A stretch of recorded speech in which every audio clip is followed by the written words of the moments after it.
Salam sejahtera, terima kasih karena bersama dengan saya di Nazilin Unity Channel.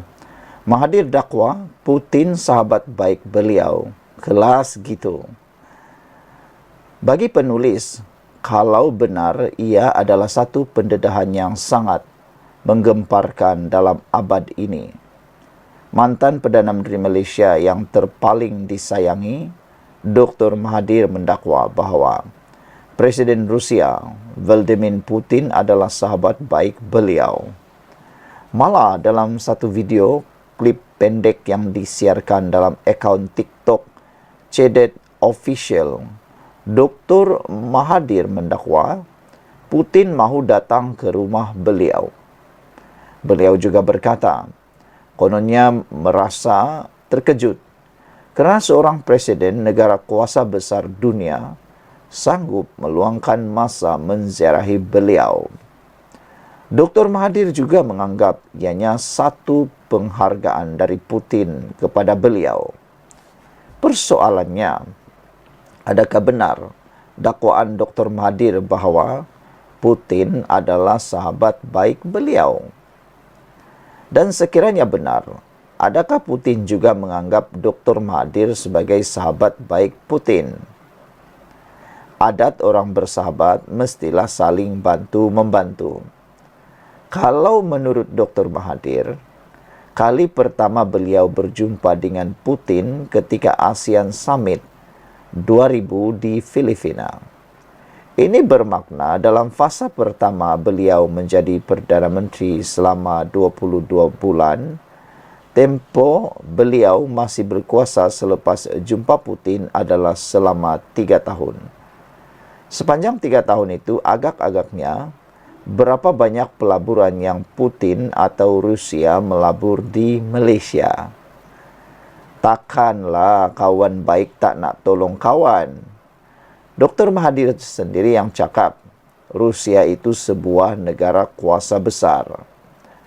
Kunjungan Putin ke rumah Dr. Mahathir memang benar-benar berlaku. Ia dikatakan berlaku sekitar tahun 2015. Tapi tidak pasti sama ada Putin sendiri yang hendak datang atau Dr. Mahathir yang jemput.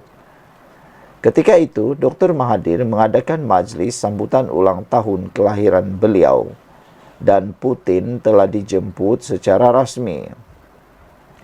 Agak tidak beradab sekiranya Putin yang ketika itu menjadi tetamu negara tidak menghormati jemputan dari bekas Perdana Menteri negara ketika itu. Jadi apa yang istimewanya? Tahun 2018, Dr. Mahathir menjadi Perdana Menteri Malaysia kali kedua. 3 tahun selepas Dr. Mahathir tersipu-sipu malu selepas dikunjungi Putin. Kali kedua Dr. Mahathir menjadi Perdana Menteri.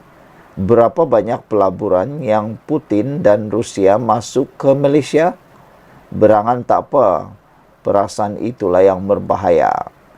Mahathir dakwa, Putin sahabat baik beliau, ya kelas gitu.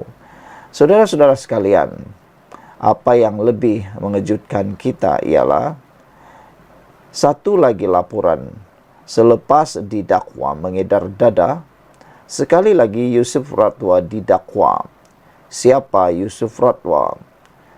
Yusuf Rauta adalah orang yang telah didakwa memfitnah Anwar Ibrahim.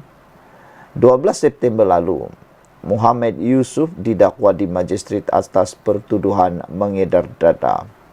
Beliau didakwa mengedar dada jenis kanabis seberat 305 gram di kawasan tempat letak kereta di hadapan Surau Ibu Pejabat Polis Kontijen IPK Kuala Lumpur pada 10.15 pagi 6 September lalu.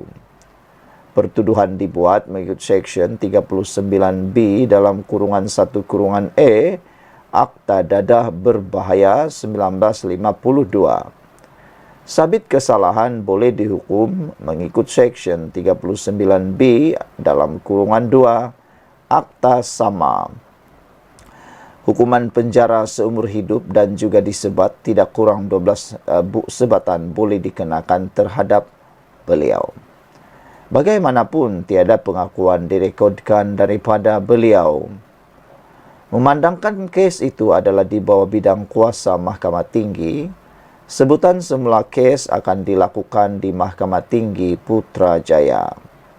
Kini, sekali lagi Yusuf Raute dibawa ke mahkamah.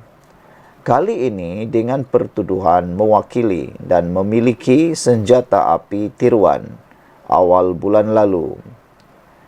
Mengikut pertuduhan, beliau didakwa memiliki 2 pucuk pistol tiruan di tepi jalan sebuah kondominium di Jalan Bukit Kiara 1 di sini pada 9.25 pagi 6 September lalu. Pertuduhan dikemukakan mengikut Seksyen 36 dalam kurungan 1 Akta Senjata 1960. Ia memperuntukkan hukuman penjara tidak melebihi setahun atau denda maksimum RM5.000 atau kedua-duanya jika sabit kesalahan. Bagaimanapun, Yusuf Raute membuat pengakuan tidak bersalah atas pertuduhan yang dikemukakan di hadapan Magistrate S. Megaswari. Susulan pengakuan tidak bersalah itu, Timbalan Pendakwa Raya Muhammad Sabri Othman menawarkan jaminan sebanyak RM20.000 dengan seorang penjamin. Peguam Nur Mustanir Madnor yang mewakili Muhammad Yusuf tidak menawarkan sebarang jaminan. Ia kerana memandangkan anak guamnya sebelum ini didakwa mengedar dadah mengikut Seksyen 39B Akta Dadah Berbahaya 1952 bulan lalu. Pertuduhan mengikut seksyen itu tidak boleh dijamin. Mendengar hujah kedua-dua pihak, Megaswari tidak membenarkan sebarang jaminan ke atas tertuduh. Beliau juga telah menetapkan 12 November ini bagi serahan dokumen. Untuk rekod, Yusuf Raute adalah bekas pembantu kepada Anwar Ibrahim sebelum Anwar Ibrahim menjadi Perdana Menteri. Beliau pernah mendakwa Anwar pernah melakukan gangguan seksual ke atas beliau ketika beliau berada di rumah Anwar Ibrahim. Saudara-saudara sekalian, ramai yang marah sangat dengan Yusuf Raute kerana beliau sanggup melakukan yang betul-betul keji dan luar biasa kejam. Sekian untuk kali ini. Jangan lupa tinggalkan komen Anda.